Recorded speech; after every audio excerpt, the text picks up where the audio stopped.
Nigeria has thus far evacuated close to 500 of its citizens from Poland and Hungary, two countries bordering Ukraine, which has been under Russian invasion for a second week running. Yesterday, private airline Air Peace, which has played a major role in evacuating Nigerians from the crisis area later today, is expected to dispatch another plane to Warsaw, the Polish capital, to bring home another batch of more than 100 Nigerians displaced by the Ukrainian conflict. Arise International Correspondent Adefemi Akinsanya has linked up with us again from the Slovakian border for an update on the Ukrainian crisis. Adefemi, good to have you join us on Newsday. Tell us what's the latest where you are.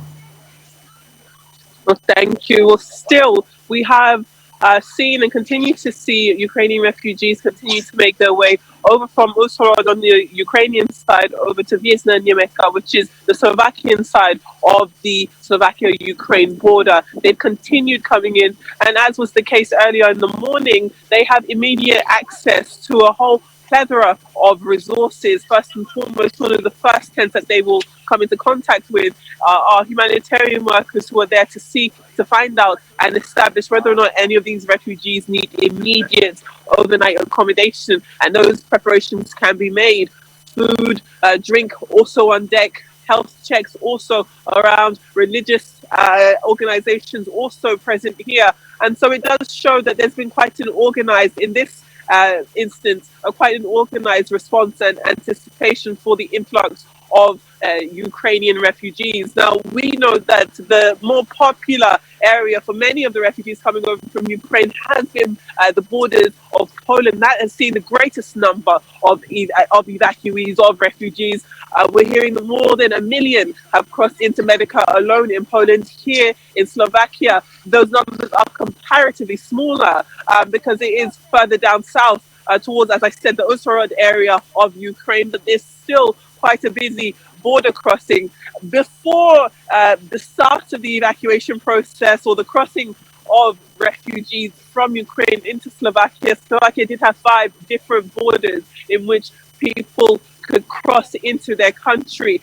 Many of them land borders in terms of cars being able to pass, 2 of them foot borders, 1 for cycles and another for train stations. So there are a multitude of options available to refugees who want to cross into Slovakia. And here we are still outside one of the main borders, which is mostly for vehicles and obviously foot traffic, for people who are continuing to walk over from Ukraine into Slovakia. As I said, when we walk down this strip, there's a huge queue of coaches, far greater in amount than what we saw in Poland, for example. Or it almost seems as though there are more coaches than people available to take them as it stands, but it just shows the level of preparedness from the Slovakian authorities when it comes to dealing with the evacuees coming over from Ukraine, Debbie. And that's actually really great to hear. I wanted to follow up on some of the information or some of the coverage that you had in the past couple of days. The students from Sumy, if you've gotten any more updates from them, and also the ambassador who we know was trying to cross and see if there were any more Nigerian students or citizens who were trying to get rescued, if he was able to do that successfully yesterday. Well, a group of students, I'm very happy to say, a group of students who were previously trapped in Sumy are now successfully in Hungary. They've been welcomed by the Nigerian ambassador to Hungary and some leaders from other humanitarian organizations which have a Nigeria focus. And they've been at the train station in Budapest for the past couple of hours and have welcomed the first group of people. I did send some images in. Hopefully we'll be able to take a look at them. But what we do see in those images is a group of students, quite a few of them, obviously quite young, who've come over finally from Sumy into the Hungarian capital, Budapest, and they've been met by a pastor who's talked to them, given them a bit of information in terms of what they should and should not do. In one of the videos I saw, the pastor there was telling them to be mindful of any type of documents that they may be asked to sign. So on the one hand, that is definitely welcome news, that finally we are seeing that the Nigerian students who had for days had continued to call out for help and for rescue are now successfully in Hungary. That doesn't mean that all of them are out. Still, there's quite a few of them still on their way. It's believed that by 6 p.m. local time, another group of Nigerian students who were previously trapped in Sumy will arrive in Budapest to the welcome and the reception of the authorities, the Nigerian authorities on the ground there. And we're still yet to hear an update of one of the students who I've been in contact with via their younger sister who's still in Nigeria. She was able to publicly say that her sisters had been released from Sumy, had successfully made their way out. And the last we heard from that person, she told me that her sister was on the way to Hungary via road. So it's unclear whether or not that group of people have already made it. I've not heard an update from them yet.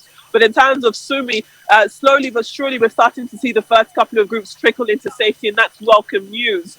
In terms of the Polish ambassador, the Nigerian ambassador to Poland, he returned to Warsaw on that day where he was unable with me to get into Ukraine and get out of the vehicle and see what was happening on the ground. He returned to Warsaw that very evening, and it's believed that with the information that Air Peace will be sending another plane to Warsaw, he'll be making preparations to make sure that there isn't a repeat of what happened last Thursday and Friday, which was when the first plane was sent over to Warsaw to collect Nigerian evacuees. And because of lateness to the airport, because of a lack of organization and a lack of information, it took quite a long time for the evacuees to reach the airport. And even after receiving their boarding passes and crossing into security, they were turned away at the gate when they heard that their flight had been cancelled. So we're hoping that there won't be a repeat of that. I'm sure many people who are still stuck in Poland, who are hearing news of this new plane arriving in the coming hours, would be quite welcomed. You'll also be aware that when it comes to Poland, not everybody, and again, when it comes to many of the evacuees from Ukraine of Nigerian and African descent, not all of them are too keen to return to Nigeria. But for those who are keen, especially those who have been under the care of the Nigerian embassy in Poland since the flight left on Friday, they'll be quite keen to get on their plane and return back to Nigeria. So it does seem as though things are moving in the right direction as it pertains to Nigerians being able to make themselves known to authorities and be able to start preparing to return back to Nigeria. But still here on the Slovakia side of this Ukrainian border, still we are seeing refugees pouring in. The vast majority of them continue to be Ukrainian, and they continue to cross into Slovakia where there is ample resources to meet them once they make that journey across.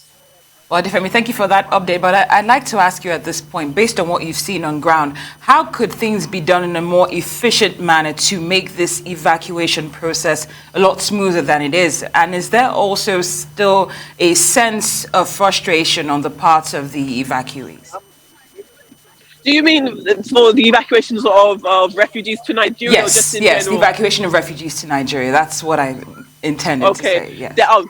I'm with you, Cynthia, no problem. So with them, they definitely want a situation where more information trickles down to them faster. You'll remember that last week, that was one of the biggest complaints, the fact that information didn't reach the passengers as soon as possible. And that is one of the contributing factors to the lateness. So we're hoping, it is hopes rather, that at this point, this time around, this second attempt, there'll be more information. When I had first arrived in Warsaw and was talking to Nigerians there, those who did want to travel and those who were turned away, unfortunately, at the gate on Thursday, they did tell me that they didn't really know. It wasn't so much that they had a clear amount of information. It was a lot of word of mouth. And that was actually quite indicative of the scenes that I saw. Surely there were many people who had already got onto the embassy-sponsored buses. But even after the first bus and the first shuttle went over to the airport, more and more private cars, Ubers were arriving with Nigerian evacuees wanting to leave the country, who had really no idea of what the meeting point was,